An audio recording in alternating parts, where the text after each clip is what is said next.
নমস্কার। কবি শুভ দাশগুপ্তের কবিতা আমরা। ক্ষুদিরাম হবে পাশের বাড়ির ছেলে। আমার ছেলে ডাক্তার হবে, আমার ছেলে ইঞ্জিনিয়ার হবে, নিদেন পক্ষে সরকারি অফিসার। ক্ষুদিরাম হবে পাশের বাড়ির ছেলে। আমার ছেলে দেশ চালাবে, দেশ শাসন করবে, গাড়ি চাপবে, সামনে ড্রাইভার, পেছনে চাপরাশি আর্দালি, গরমে কুডু মানালি, শীতে কোবালাম বীচ। ক্ষুদিরাম হবে পাশের বাড়ির ছেলে। দেশের জন্য লড়াই করবে ওই ও পাড়ার ওরা।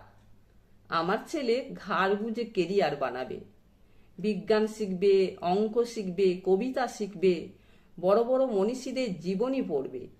দেশের জন্য মুখে রক্ত তুলবে ও পাড়ার ওরা। আমার ছেলে আমার রক্ত জল করা পয়সা সুদে আসলে ওসুল করবে। নেতাজি সুভাষ হয়ে দুরন্ত দুঃসাহসে ঘর ছাড়বে অন্য কেউ। আমার ছেলে নেতাজির জীবনী লিখে অ্যাওয়ার্ড পাবে। ক্ষুদিরাম হবে পাশের বাড়ির ছেলে। আমরা তামাকে এবং দুধে, রসে এবং বসে, সুখে এবং আরামে দিন কাটাবো।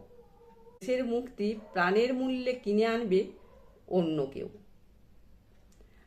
আমরা মুক্ত স্বদেশে ঘাড়ে পাউডার লাগিয়ে গদগদ কণ্ঠে গণসঙ্গীত গাইব।